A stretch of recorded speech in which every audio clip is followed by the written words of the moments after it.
మన రామారావు ఒక మాట మాట్లాడుతుండే ఒకసారి ఎన్నుర్రి ప్యాలెస్ మీదకి ప్రైవేట్ డ్రోన్ పంపితే ఊపుకుంటావా? అది నీ బిడ్డనో నీ వైఫ్ ఉంటే వాళ్ళని ఇష్టమైన ఫోటోలు తీస్తే ఊపుకుంటావా? ఎవరి ఇళ్ళలో పడితే వాళ్ళ ఇళ్ళ దొరబడతా, నా ఇష్టం ఉన్నట్టు చేస్తా, అరాచకం చేస్తా అంటే ఊపుకుంటారా అధ్యక్ష? ఇది పద్ధతేనా అధ్యక్ష? అంటే మీ కాడికి వచ్చేవారికి కుటుంబాలు, మీ కాడికి వరకు వచ్చేవారికి భార్య పిల్లలు, వేరే వాళ్ళకి లేరా అధ్యక్ష? భార్య ఏమంటుండే విన్నారు కదా, డ్రోన్ ఎగిరేసినందుకు ఆగం గత్తర అవుతుండు. ఒక డ్రోన్ ఎగిరేయడం వల్ల ఎన్నో నిజాలు బయటకు వచ్చినాయి.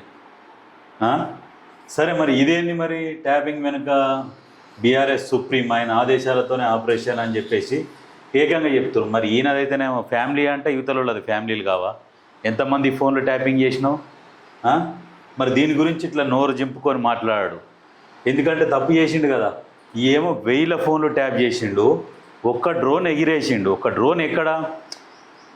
ఈ బయట వ్యవసాయ క్షేత్రంలో వీళ్ళ దృష్టిలోనేమో వ్యవసాయ క్షేత్రంలో, ప్రజల దృష్టిలోనేమో ఫామ్ హౌజులు, గెస్ట్ హౌజులు, అట్లాంటి వాటి దగ్గర డ్రోన్ ఎగిరేసినందుకు ఏవో నిజాలు బయటకు వచ్చినాయి అప్పుడు మరి.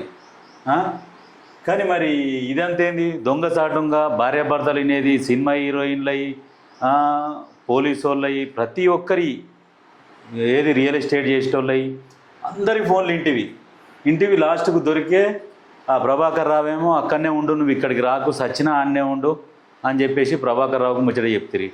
ఇప్పుడు లాస్ట్కు ప్రభాకర్ రావు కూడా ఏంది ఎయిర్పోర్ట్ అథారిటీ ఆఫ్ ఇండియా ఆయనది పాస్పోర్ట్ రద్దు చేసింది. ఇప్పుడు రెడ్ కార్నర్ నోటీసులు ఇష్యూ అయినాక ఆయన అమెరికాలోనేమో ఏంది గ్రీన్ కార్డ్ కోసం ప్రయత్నం చేస్తుండు. అది కూడా అక్కడ ప్రభుత్వం క్యాన్సిల్ చేసింది. నువ్వు వెళ్ళిపోను ఆయన, నువ్వు ఇక్కడ నుంచి నీ మీద రెడ్ కార్నర్ నోటీసులు ఇష్యూ అయినాయి, నువ్వు అమెరికాలో ఉండొద్దని చెప్పారు. ఆయన అదే తెలివితోనే వస్తున్నాడు. కానీ ఇంత గొంతు చీచుకొని మాట్లాడేట ఆయన, ఇది గురిగింజ శాస్త్రం ఉన్నది, చేసే అన్నీ చేస్తారు, మళ్ళీ నోరు పెద్దగా చేసుకొని అరుసుడు. మరి ఇదంతేంది? మరి దీని గురించి కూడా ఇట్లనే నోరు తెరుచుకొని అరవమంటే ఏమంటాడు? ఏదో కొంతమంది ఎవరి చేస్తాం అట్లా అనంట. ఫోన్ ట్యాపింగ్ చేయాలంటే టెలికాం శాఖ నుంచి పర్మిషన్ తీసుకోవాలి, కేంద్రం నుంచి. 1, 2 అంటే ఏదన్నా దేశద్రోహులై అట్లాంటి వాళ్ళై ఫోన్ ట్యాపింగ్ చేస్తారు. కానీ వరుస పెట్టి ఉద్యోగస్తులై, సినిమా హీరోయిన్లై, హీరోలై అందరూ చేస్తారు. ఇప్పుడు అది నడుస్తున్నది. అది ఇంకా లాస్ట్కి అది ఎటుపోతుందో తెలియదు, చూద్దాం. ఇంకా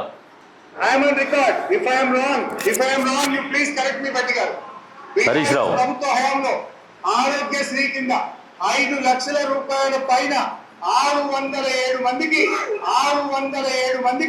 మేము వైద్యం అందించాము. 607 మందికి 40 కోట్ల రూపాయలతో ఉచిత. వీళ్ళు 10 ఏళ్ళు పరిపాలించి 607 మందికి ఇచ్చామని ఆరోగ్యశ్రీ కింద అని చెప్పి ఎంత రుబాబుగా చెప్తున్నాడు మన హరీష్ అన్న. వీళ్ళ అధికారంలో ఉండాలన్నా ఇట్లాంటి వాళ్ళు?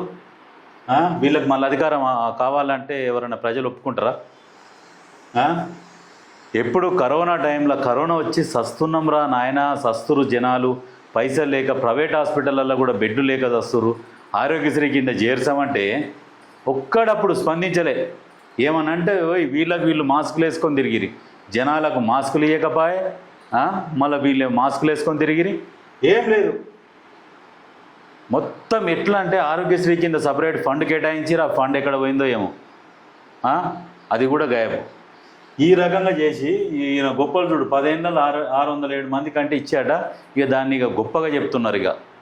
ఇట్లాంటి వాళ్ళు ఉన్నారు మరి.